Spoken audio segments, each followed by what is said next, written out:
Assalamualaikum warahmatullahi wabarakatuh. Alhamdulillah, bersyukur kita kepada Allah Subhanahu wa taala yang melimpahkan nikmat dan karunia-Nya untuk kita semua, sehingga pada sore hari yang berbahagia ini kita masih dapat beraktivitas seperti biasanya, yaitu mengikuti perkuliahan melalui Zoom meeting. Yang terhormat Bapak dosen Dr. Amiruddin MPD serta seluruh rekan-rekan yang saya banggakan. Baik, kami dari kelompok 3. Yang pertama, saya sendiri Alfiansah. Kemudian teman saya Junaidi Hardianto, ada Ibu Nani Yusnita dan Ibu Niswatun Madhya Siregar. Satu lagi Ibu Rizkia Khairunisa.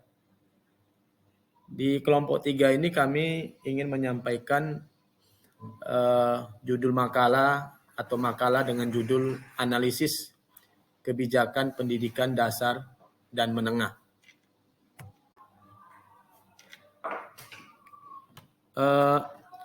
Dalam makalah kami ini dengan judul Analisis Kebijakan Pendidikan Dasar dan Menengah, pembahasan yang ingin kami sampaikan, yang pertama adalah pengertian analisis kebijakan pendidikan, kemudian yang kedua pendidikan dasar, dan yang ketiga adalah pendidikan menengah, keempat dasar hukum pendidikan dasar dan menengah, kebijakan pokok pendidikan dasar dan menengah, yang terakhir adalah kesimpulan.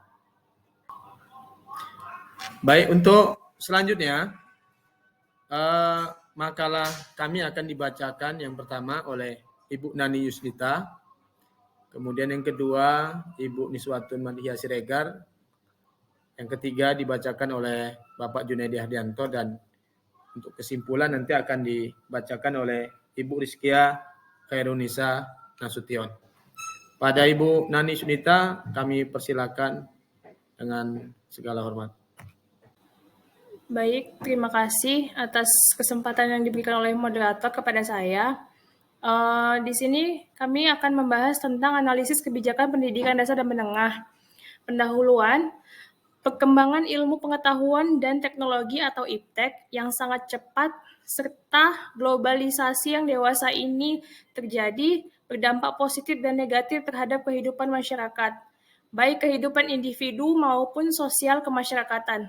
Dampak positif dari perkembangan iptek dan globalisasi tersebut adalah terbukanya peluang pasar kerja sesuai dengan kebutuhan masyarakat dan negara. Sedangkan dampak negatifnya adalah terjadinya perubahan nilai dan norma kehidupan yang seringkali kontradiksi dengan norma dan nilai kehidupan yang telah ada di masyarakat. Dalam konteks inilah pendidikan, khususnya pendidikan dasar, berperan sangat penting untuk memelihara dan melindungi norma dan nilai kehidupan positif yang telah ada di masyarakat suatu negara dari pengaruh negatif perkembangan iptek dan globalisasi. Proses pendidikan yang benar dan bermutu memberikan bekal dan kekuatan untuk memelihara jati diri dari pengaruh negatif globalisasi. Bukan hanya untuk kepentingan individu peserta didik, tetapi juga untuk kepentingan masyarakat dan negara. Baik, kita akan membahas pengertian analisis kebijakan pendidikan terlebih dahulu. Analisis yaitu suatu penyelidikan terhadap suatu peristiwa, baik itu berupa karangan, perbuatan, dan sebagainya. Yang kedua, kebijakan. Kebijakan yaitu politik, aturan, program, keputusan, undang-undang, peraturan, ketentuan, kesepakatan, konvensi, dan rencana strategis. Yang ketiga yaitu pendidikan. Pendidikan adalah usaha sadar dan terencana untuk mewujudkan suasana belajar dan proses pembelajaran agar peserta didik dapat mengembangkan potensi dirinya. Baik, selanjutnya pengertian analisis kebijakan pendidikan menurut beberapa ahli. Yang pertama menurut William, Analisis kebijakan dapat dijelaskan sebagai proses menghasilkan pengetahuan tentang dan dalam proses kebijakan. Sedangkan Ali Imran berpendapat dalam bukunya, Analisis Kebijakan Pendidikan menjelaskan bahwa kebijakan pendidikan adalah salah satu kebijakan negara. Yang ketiga, menurut penelaah sektor pendidikan, Rusdiana, analisis kebijakan adalah proses yang dapat menghasilkan informasi teknis sebagai salah satu masukan bagi perumusan beberapa alternatif kebijakan yang didukung oleh informasi teknis.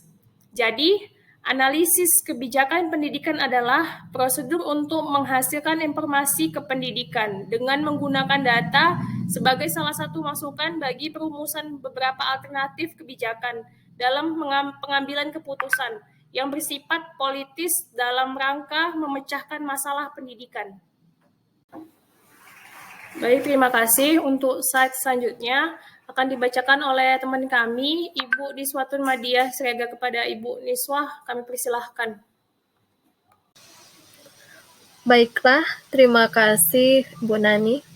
Saya akan melanjutkan pembahasan tentang analisis kebijakan pendidikan dasar dan menengah.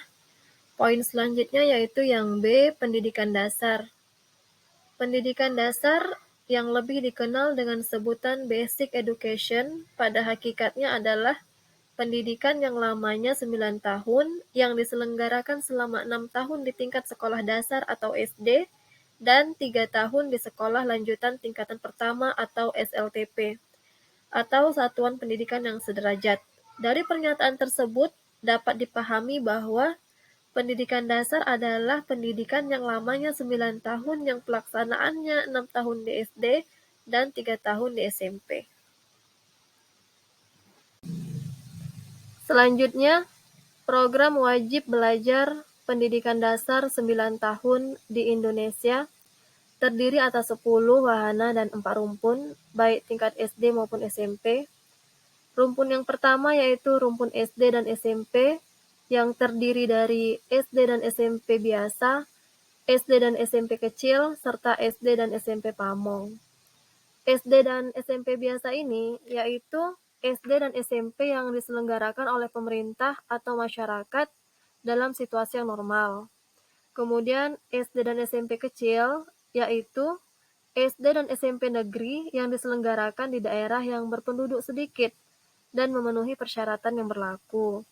Sedangkan SD dan SMP pamong yaitu SD negeri yang didirikan untuk memberikan pelayanan pendidikan bagi anak putus SD dan SMP dan atau anak lain yang tidak dapat datang secara teratur untuk belajar di sekolah. Rumpun yang kedua yaitu rumpun SD dan SMP luar biasa yang terdiri dari SD dan SMP luar biasa, SDLB, SMPLB, serta SD dan SMP terpadu. Kemudian rumpun yang ketiga yaitu rumpun pendidikan luar sekolah yang terdiri dari program belajar paket A dan B, maksudnya kejar paket A untuk setingkat SD dan kejar paket B untuk setingkat SMP, serta kursus persamaan SD dan SMP. Kemudian rumpun yang keempat yaitu rumpun sekolah keagamaan yang terdiri dari Madrasah Ibtidaiyah atau MI, Madrasah Sanawiyah atau MTS, dan pondok pesantren. Baiklah, slide selanjutnya akan dibacakan oleh rekan kami, Al-Ustadz Junaidi Hardianto. Kepada Al-Ustadz, kami persilahkan.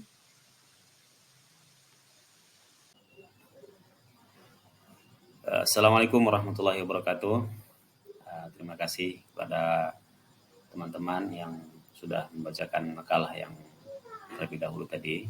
Baiklah, saya akan melanjutkan makalah kami yang akan saya bacakan tentang pendidikan menengah. Pendidikan menengah yang lamanya 3 tahun sesudah pendidikan dasar diselenggarakan di SLTA atau sekolah lanjutan tingkat atas atau satuan pendidikan yang sederajat.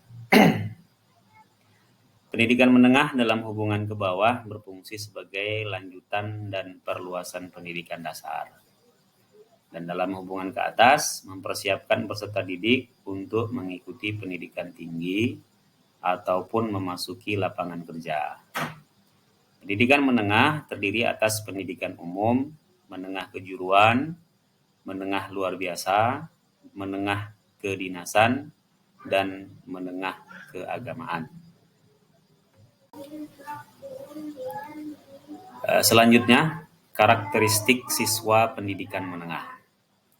Anak pada usia SMA atau remaja berada pada masa transisi atau peralihan. Masa ini sering juga disebut dengan masa puber. Anak pada masa ini tengah mengalami proses peralihan dari masa anak-anak menuju masa dewasa. Sehingga dibilang anak-anak sudah tidak pantas lagi, namun dibilang dewasa pun belum tepat. Hak siswa pendidikan menengah tertuang di dalam Undang-Undang Nomor 20 Tahun 2003. Isinya ada 6. Salah satunya yaitu mendapatkan pendidikan agama sesuai dengan agama yang dianutnya dan juga diajarkan oleh pendidik yang seagama. Selanjutnya, D. Dasar hukum pendidikan dasar dan menengah. Dasar kebijakan pendidikan dasar dan menengah telah diatur dalam Undang-Undang Nomor 20 Tahun 2003 tentang Sistem Pendidikan Nasional. Di antaranya ada pasal 14, pasal 17, pasal 18, pasal 37 ayat 1, pasal 38 ayat 1 dan 2, kemudian pasal 50 ayat 4 dan 5, berikutnya pasal 51 ayat 1. Untuk teman-teman sekalian diberitahukan untuk menghemat slide, jadi kami tidak tampilkan bunyi undang-undang ini. Untuk teman-teman yang mungkin berkenan bisa dilihat di Google ya, di searching di Google. Silakan nanti bisa dicari. Demikian yang bisa saya sampaikan. Selanjutnya akan dibacakan oleh rekan kami, Rizkiah Khairun Nisa Nasution. Pada rekan kami persilahkan. Baiklah, terima kasih. Saya akan melanjutkan pembahasan selanjutnya, yaitu kebijakan pokok pendidikan dasar dan menengah. Ada beberapa kebijakan pokok pendidikan dasar dan menengah yang telah ditetapkan oleh pemerintah yang disebut sebagai 3 pilar pembangunan nasional. Adapun kebijakan pokok tersebut adalah yang pertama, pemerataan dan perluasan akses. Yang kedua, peningkatan mutu, relevansi, dan daya saing. Dan yang ketiga adalah penguatan tata kelola, akuntabilitas, dan citra publik. Baiklah, kesimpulan dari kebijakan pokok pendidikan dasar dan menengah adalah yang pertama, kebijakan pendidikan sangat erat hubungannya dengan kebijakan-kebijakan yang berada dalam lingkup publik. Nah, sehingga kebijakan ekonomi, politik, luar negeri, keagamaan, dan lain-lain dapat mempengaruhi kebijakan yang ada di dalam lingkup pendidikan. Sehingga apabila menteri berubah, maka berubah pula kebijakannya. Yang kedua, dalam Undang-Undang Nomor 20 Tahun 2003 tentang Sistem Pendidikan Nasional dinyatakan bahwa jenjang pendidikan dasar dan menengah adalah jenis pendidikan formal yang harus dimiliki oleh setiap orang untuk dapat melanjutkan ke pendidikan tinggi. Problem kebijakan pendidikan dasar dan menengah di Indonesia adalah pemerataan dan kurikulum yang tidak seimbang. Selanjutnya adalah solusi permasalahan kebijakan pendidikan dasar dan menengah adalah pemerintah yang kita harapkan harusnya mampu memprioritaskan masyarakat yang kurang mampu untuk dapat mengenyam pendidikan sampai ke perguruan tinggi dengan meluaskan upaya bantuan dengan mengalokasikan dana dan beasiswa pendidikan sesuai dengan peraturan pemerintah nomor 48 tahun 2008 tentang pendanaan bab 1 pasal 2 ayat 1 di mana pendanaan pendidikan menjadi tanggung jawab bersama antara pemerintah, daerah, dan masyarakat, sehingga dapat terjawablah upaya peningkatan sumber daya manusia di Indonesia. Baiklah, terima kasih. Saya kembalikan kepada moderator.